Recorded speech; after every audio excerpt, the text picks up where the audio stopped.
नमस्कार, मैं हूं आपके साथ शिप्रा झा और आप देख रहे हैं न्यूज़ 18 बिहार झारखंड का डिजिटल प्लेटफॉर्म। रूस के राष्ट्रपति व्लादिमीर पुतिन ने ईरान के नए सर्वोच्च नेता मुज्तबा खामेनेई को पद संभालने पर बधाई दी है। पुतिन ने कहा कि उन्हें पूरा विश्वास है कि मुज्तबा खामेनेई अपने पिता की विरासत को आगे बढ़ाते हुए मुश्किल हालात में ईरान को मजबूत नेतृत्व देंगे। मुज्तबा खामेनेई ईरान के पूर्व सुप्रीम लीडर अली खामेनेई के बेटे हैं। अली खामेनेई लंबे समय तक ईरान के सर्वोच्च नेता रहे, लेकिन 28 फरवरी को हुए अमेरिकी और इजरायली हमले में उनकी मौत हो गई थी। इसके बाद से ही मुज्तबा खामेनेई का नाम नए सुप्रीम लीडर के तौर पर सबसे ऊपर चर्चा में चल रहा था। रूस के राष्ट्रपति पुतिन उन पहले अंतर्राष्ट्रीय नेताओं में शामिल है जिन्होंने मुज्तबा खामेनेई को आधिकारिक तौर पर बधाई दी है। क्रेमलिन की ओर से जारी बयान में पुतिन ने कहा कि उन्हें भरोसा है कि नए नेता अपने पिता के अधूरे काम को सम्मान और जिम्मेदारी के साथ आगे बढ़ाएंगे। पुतिन ने अपने संदेश में कहा कि कठिन समय में मुज्तबा खामेनेई ईरानी लोगों को एकजुट रखने में अहम भूमिका निभाएंगे।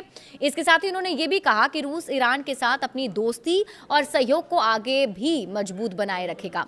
रूसी राष्ट्रपति ने यह भी साफ किया है कि मौजूदा हालात में भी रूस तेहरान के साथ खड़ा है और दोनों देशों के बीच रणनीतिक संबंध आगे भी जारी रहेंगे। माना यह जा रहा है कि पुतिन का यह बयान अंतर्राष्ट्रीय राजनीति में एक बड़ा संकेत है। अमेरिका की ओर से बढ़ते दबाव के बावजूद रूस ने खुलकर ईरान के नए नेतृत्व का समर्थन किया। इससे यह साफ होता है कि रूस ईरान के साथ अपने संबंधों को कमजोर नहीं होने देना चाहता है।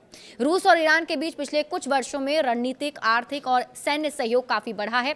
ऐसे में पुतिन का समर्थन ईरान के लिए अहम माना जा रहा है।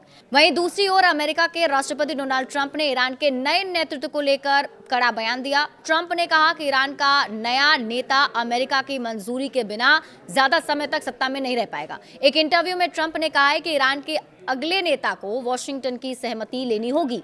अगर ऐसा नहीं हुआ तो उनका सत्ता में बने रहना मुश्किल हो सकता है। ट्रंप ने यह भी कहा कि अमेरिका यह सुनिश्चित करना चाहता है कि भविष्य में ऐसी स्थिति बार बार पैदा ना हो। ईरान में नेतृत्व परिवर्तन और अमेरिका रूस के अलग अलग रुख के कारण मध्य पूर्व की राजनीति और ज्यादा जटिल होती दिख रही है। एक तरफ रूस खुलकर ईरान के साथ खड़ा नजर आ रहा है, वहीं अमेरिका की ओर से लगातार सख्त बयान दिए जा रहे हैं। विशेषज्ञों का मानना है कि आने वाले समय में इस मुद्दे पर वैश्विक राजनीति और अधिक तनावपूर्ण हो सकती है। ऐसे में मुज्तबा खामेनेई के सामने सबसे बड़ी चुनौती देश को स्थिर रखना और अंतर्राष्ट्रीय दबाव का सामना करना होगा। बड़े अपडेट्स के लिए आप जुड़े रहिए न्यूज़ 18 बिहार झारखंड के साथ।